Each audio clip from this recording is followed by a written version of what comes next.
समोर या ठिकाणी मांडतो. काय आहे ते बघा, काही थोडक्या शब्दांमध्ये सांगतो. जी माणसं स्वतःसाठी जगतात ती मरतात, जी माणसं इतरांसाठी जगतात ते अमर होतात. डॉक्टर बाबासाहेब आंबेडकर हे आपल्यासाठी अमर झालेले. लक्षात घ्या, आपलं जगणं कशासाठी असतंय?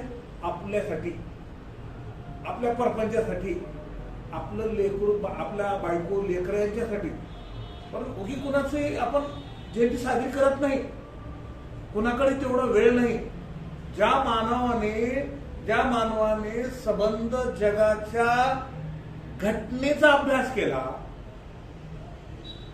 आणि आपल्या देशासाठी घटना कशी असावी मानवतावादी दृष्टिकोन ठेवला आणि त्यावेळेस त्यांची ती विचारसरणी आज आपल्याला या ठिकाणी समानतेने वागणूक म्हणा, समानतेने राहण्यासाठी, जगण्यासाठी एक आपल्याला मदत करते.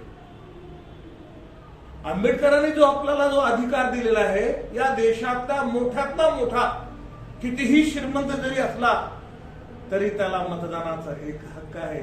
एक गरीब भिकारी जरी असला तर त्याला सुद्धा मतदानाचा एकच हक्क आहे. ही समानतेची भूमिका त्यांनी त्या ठिकाणी मांडली. म्हणून आज आम्ही आपल्या देशामध्ये किती श्रीमंत असला तरी, गरीब जरी असला तरी त्याला आपण तुच्छतेने जाऊन हिंदुत्वाने त्यांना वागणूक देऊ शकत नाही. कारण अशा लोकांच्याकडून आपल्याला काहीतरी शिकायला मिळते. आणि हे विद्यार्थ्यांना आपण शिकवत असताना त्यांच्या मनपटलावर हे बिंबवावं लागते आपल्याला. आणि ह्या लेकरांच्या समोर आपण पुन्हा पुन्हा यांचे विचार जर आपण या ठिकाणी प्रकट करत गेलो तर त्या विद्यार्थ्यांमध्ये एक भावना निर्माण होते. आपणही असे का राहू नये, आपणही जर असं जर केलं तर आपलंही कोणीतरी नाव घेईल, किंवा आपल्या हाताने काहीतरी चांगलं घडलं तर त्या ठिकाणी काहीतरी दुसऱ्यासाठी मदत करण्यासाठी एक भावना निर्माण होईल. माणसाची पूर्वीपासूनच स्वार्थी वृत्ती आहे, मी आणि माझं हे अशा पद्धतीने. आणि ज्यावेळेस माणसाला सवय लागली की इतरांच्या कल्याणामध्ये जो आनंद आहे तो कोणत्या जगामध्ये आपल्याला मिळणार नाही. मी या ठिकाणी तुम्हाला मी सांगतो, कल्पना देतो, मी खूप मोठ्या मोठ्या ठिकाणी व्याख्याता म्हणून गेलेला, बऱ्याच ठिकाणी या ठिकाणी कोणत्याही विषयावर त्या ठिकाणी मला या ठिकाणी बोलवतात या ठिकाणी की बाबा व्याख्यानासाठी एक कवी म्हणून माझी प्रसिद्धी आहे. परंतु काय होती मनामध्ये तळमळ हीच होती की आपण कुठेही गेले तर आमचे जवळ लोक असतील या ठिकाणी, शेख अली तुमचे प्राचार्य खूप मला चांगल्या पद्धतीने ओळखतात त्या ठिकाणी. मी माझ्या डिसिप्लिनने राहतो, परंतु असं नाही की मी डिसिप्लिन राहतो म्हणून दुसऱ्यांना हीनतेने दाखवतो, अजिबात नाही. परंतु एक मानवतावादीत एक संदेश देणे असा त्या ठिकाणी अर्थ आहे. जगामध्ये अशी महापुरुष जी होऊन गेली तर त्या महापुरुषांनी सुखदुःखाच्या पलीकडचा विचार केला, जाती धर्माच्या पलीकडचा विचार केला, मानवतावादी दृष्टिकोन जपण्याचा विचार केला. म्हणून आज आम्ही या देशामध्ये लोकशाहीच्या माध्यमातून सुखाने जगतो. नाहीतर आज या ठिकाणी बघा, माणूस प्रत्येक ठिकाणी विभागला गेलेला आहे. धर्मात विभागले गेलेलं आहे, जातीत विभागले गेलेलं आहे, भाषेमध्ये विभागलेलं आहे, राज्यामध्ये विभागलेलं आहे, देशामध्ये विभागलेलं आहे, प्रांतामध्ये विभागलेलं. अरे तुम्ही किती विभागन करून घेणार आहोत? कधीतरी म्हणा तुम्ही हे माझं आहे, लांबच्यालाही म्हणा तुम्ही, फक्त तोंडाने हे आपलं आहे म्हणा, त्याचं मन भरून येते हो. फक्त तुम्ही जर असं जर म्हटला नाही ते आपलं नाही तर त्याच्या मनामध्ये काय भावना निर्माण होईल विचार करा. आणि त्याला जर तुम्ही जर एवढं बोलताना, बोलण्याची सुद्धा मानवतावादी दृष्टिकोन पाहिजे.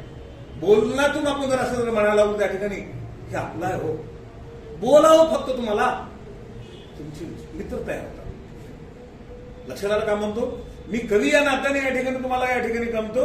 या ठिकाणी अशा खूप माझ्याकडे या ठिकाणी कविता, एक कविता म्हणून या ठिकाणी थोडंसं सादर करून तुम्हाला या ठिकाणी एक मानवतावादी दृष्टिकोन होतो. बाढ़ दिया भगवान को, चांद सितारों का क्या होगा? बाढ़ दिया तू धरती को, चांद सितारों का क्या होगा?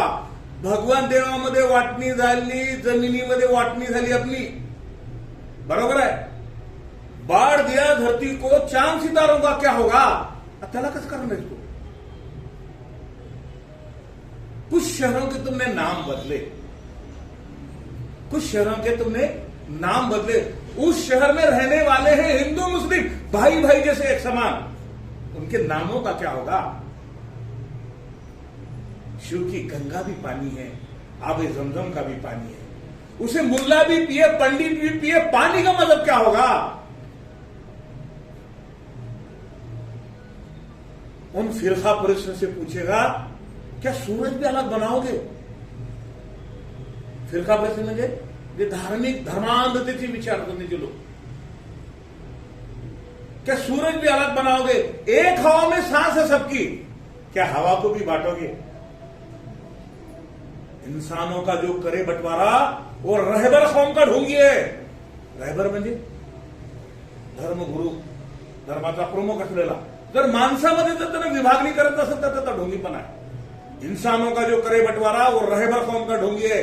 नहीं समझोगे जल्दी तो विनाश हमारा निश्चित है, विनाश हमारा निश्चित है, विनाश हमारा निश्चित है, विनाश हमारा निश्चित है। मित्र, या ठिकाणी डॉक्टर बाबासाहेब आंबेडकरांच्या जयंती निमित्त मी फक्त तुम्हाला या ठिकाणी मी एवढा लांबून यासाठीच तुमच्याकडे या ठिकाणी आलो की त्यांचे विचार आपल्यामध्ये रुजवायला पाहिजे आणि ते रुजवल्यानंतर आपल्यामध्ये, आपल्या लेकरांमध्ये, आपल्या विद्यार्थ्यांमध्ये आपण एवढा शासन एवढा पैसा खर्च करून विद्यार्थी घडवण्याचा विचार करतो। त्या ठिकाणी काय झालेलं या ठिकाणी मशीन तयार होलेल्या विद्यार्थ्यांची, मशिनरी तयार होलेल्या काय विद्यार्थ्यांचं असं आहे की या ठिकाणी आता तुम्ही बघत होता, तुम्ही शिक्षक या नात्याने विद्यार्थी न शाळेमध्ये येता पास व्हायची तयारी विचार करू लागले। खरं आहे का? हे सगळीकडचं चित्र हे झालेलं आहे आणि पालकही विचार का करू लागले? बाबा ते लेकरू जर आमच्याकडे न जाता जर पास जर होत असेल आमचा लेकरू तर शाळेत कशाला पाठवा? काय आउटपुट आहे? शाळेमध्ये माणसाला माणूस घडवला जातो, विद्यार्थ्याला विद्यार्थी कसा असावा हे घडवलं जातं। त्या शाळेमध्ये गेल्यानंतर महापुरुषांचे विचार त्यांच्यामध्ये बिंबवले जातात। डॉक्टर बाबासाहेब आंबेडकर दिवस रात्र 24 तासातून 18 तास अभ्यास करत होते हो। आजच्या पिढीमध्ये हे जर आपण जर असं बिंबवलं गेलं तर त्या ती लेकरामध्ये एक उत्साह निर्माण होतो, आपण बी असं करू आणि एक प्रेरणा निर्माण होते। म्हणून या ठिकाणी आपल्या सर्व या ठिकाणी इथं जमलेले इथं सगळे प्राध्यापक आहेत, मॅडम आहेत, प्राध्यापक आहेत, या ठिकाणी सगळे आलेले या ठिकाणी। मी या ठिकाणी आता काही जास्त मोठं असं काही काम खूप नाही, कारण तुमचाही वेळ मी काही जास्त घेणार नाही, परंतु विद्यार्थ्यांमध्ये ह्या गोष्टी तुम्ही बिंबवा या पद्धतीने जेवढं होते प्रयत्न तेवढं आपण करणे, आपल्याकडून जेवढं चांगलं होईल तेवढं करणे विद्यार्थ्यांमध्ये, हे माझं नैतिक जबाबदारी। शिक्षकी पेशा माझ्या माहितीनुसार खूप एक आदर्श पेशा आहे, तुम्हाला मी सांगतो। या पेशापेक्षा दुसरं कोणतंच नाही। या पेशाने डॉक्टर बनवलं जात आहे, या पेशानं कलेक्टर बनवलं जात आहे, या पेशाने या ठिकाणी राजा बनवलं जात आहे। राजा सुद्धा या ठिकाणी शिक्षकाकडून त्या ठिकाणी तयार झालेला असतो, हे लक्षात ठेवणं अत्यंत आवश्यक आहे। आणि आपण या पेशामध्ये अतिशय समाधानी असणं आवश्यक आहे। मी मान्य करेन की खूप आपल्याला संपत्ती असं नाही, अजिबात नाही। अहो खूप संपत्तीचे लोक परेशान आहेत हो। खूप संपत्ती जर जमा झाली असली ना, ह्या संपत्तीनं शत्रू निर्माण झाले, स्वतःची लेकरं त्या ठिकाणी काय करणार तुम्ही? म्हणून त्या लेकरांमध्ये चांगले संस्कार आधी घडवा, त्या संस्कारातून, त्या ज्ञानातून त्या विद्यार्थ्यांमध्ये तुम्ही जो 4 पैसे जरी जमवले त्याचा सार्थक करून दाखवा आणि आपल्याला आपलं जीवन जगण्याचा सार्थ होऊ शकेल। एवढंच या प्रसंगी आजच्या या आंबेडकर जयंती निमित्त आपल्या समोर या ठिकाणी सांगतो। मी माझे 2 शब्द इथे सांगतो। जय हिंद, धन्यवाद।